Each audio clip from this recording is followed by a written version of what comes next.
Hello and good afternoon, all of you. I welcome you all to the Alpha IS Academy detailed topic analysis session. And today we'll discuss a topic known as political violence and democracy.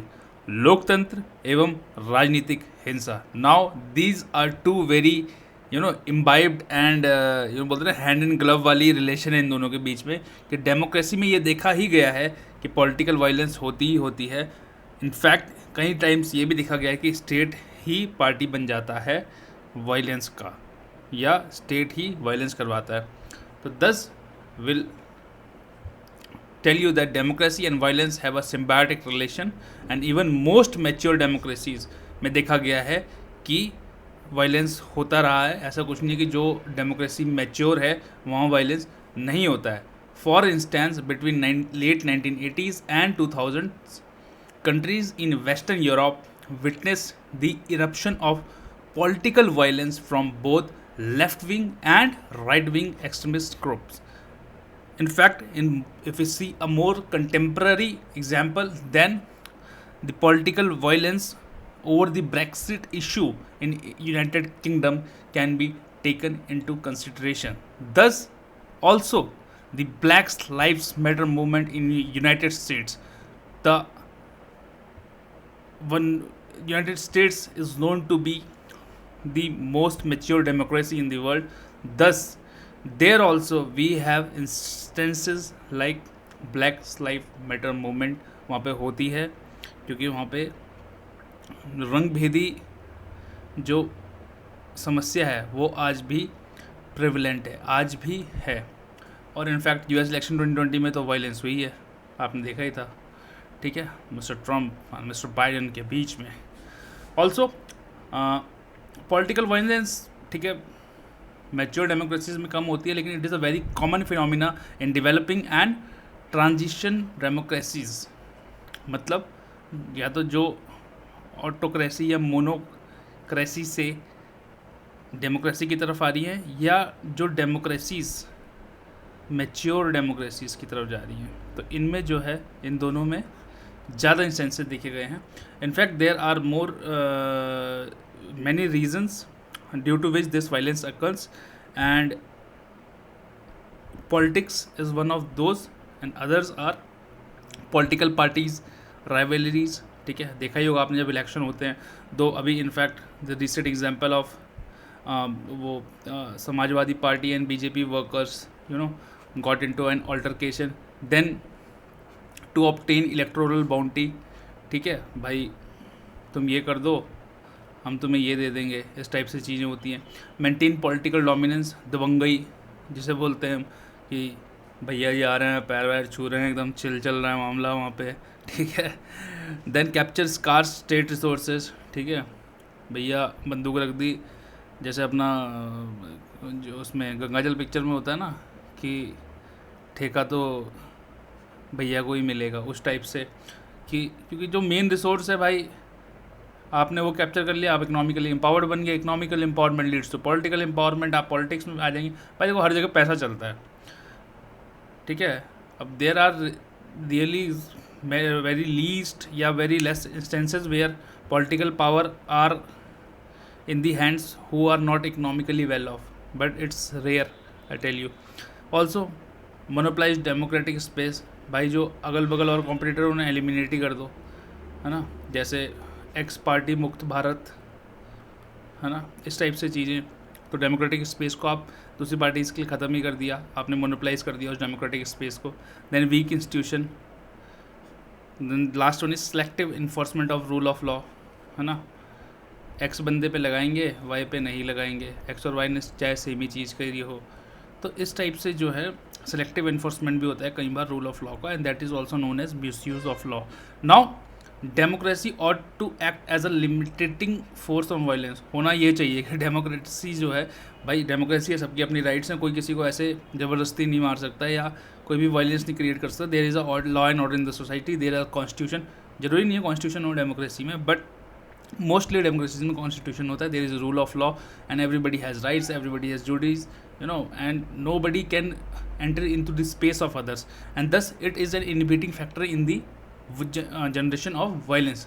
दस but देखा क्या गया है कि when they have democratic rights in to question injustice and renegotiate justice in and through campaigns in civil society and through their representative in parliament. ठीक है.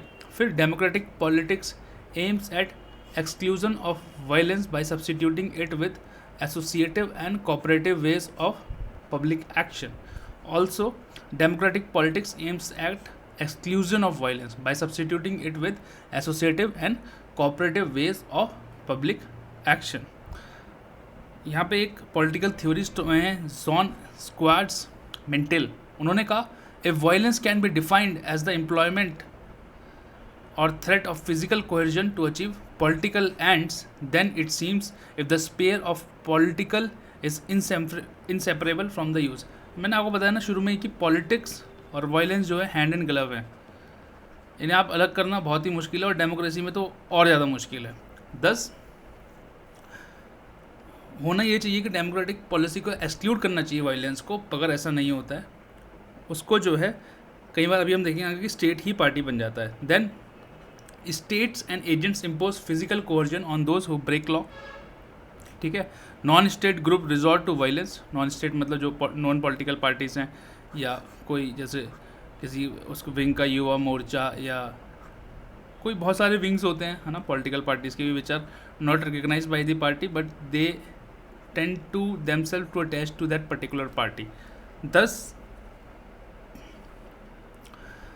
if there seems no way in which they can achieve their ends through peaceful means of debate and discussion. अगर और ये देखो violence होता भी तभी है अगर आदमी को लगता है कि पीसफुल मीन्स या डिबेट या डिस्कशन से हम अपना ऑब्जेक्टिव पूरा नहीं कर सकते. ठीक है. The moot question is whether it is possible to achieve a scenario in which physical violence is not a factor in political life. देखो कितना इंपॉर्टेंट क्वेश्चन है कि ऐसा हम सिनेरियो इमेजिन कर सकते हैं कि जहाँ पे फिजिकल वायलेंस ना हो पॉलिटिकल लाइफ के बिना. अभी तो नहीं लेकिन क्या पता आने वाले टाइम पे हो जाए. कोई दिक्कत नहीं है. डिफ़िकल्ट टास्क है बट यू नो बिकॉज होता क्या है कि मैंने आपको बताया ना कि स्टेट ही कई बार वायलेंस को यूज़ करता है अपनी पावर बनाए रखने के लिए और उससे क्या होता है state itself becomes an agent of violence. Thus we would like to quote John Locke here. The agents of the state assigned to minimize and contain violence often perpetrate acts of violence against those they see as opposing the existing order. मान लिया मैं एक political party हूँ X, मैं power में हूँ. कोई बंदे हैं ABC ग्रुप्स हैं जो मेरी पॉलिटिकल पार्टी को रोज़ वो कर रहे हैं कि तुमने ये नहीं किया वो नहीं किया. तो मैं शायद हो सकता है इनके खिलाफ वायलेंस रिसॉर्ट करूँ, इन्हें चुप कराऊँ बाई हुक और बाई ग्रुप बिकॉज ये मेरी पावर को चैलेंज कर रहे हैं. Thus political violence represent a challenge not only to institutions and procedure of liberal democracies but also the processes of democratization its themselves. वो सिर्फ इंस्टीट्यूशन और डेमोक्रेसी को चैलेंज नहीं करता है, वो जो प्रोसेस है डेमोक्रेटाइजेशन का उसे खुद से उसे ही चैलेंज कर देता है.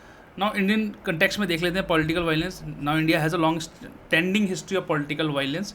In fact, the political violence is very common in the states of Bihar, Uttar Pradesh, Kerala when there are elections being held in these states. Various election चाहे वो पंचायत का हो, चाहे वो स्टेट का हो, चाहे वो लोकसभा का हो, कोई भी इलेक्शन हो पॉलिटिकल वायलेंस स्टेट्स में देखने को मिली है. इनफैक्ट वेस्ट बंगाल एक अलग सा केस है.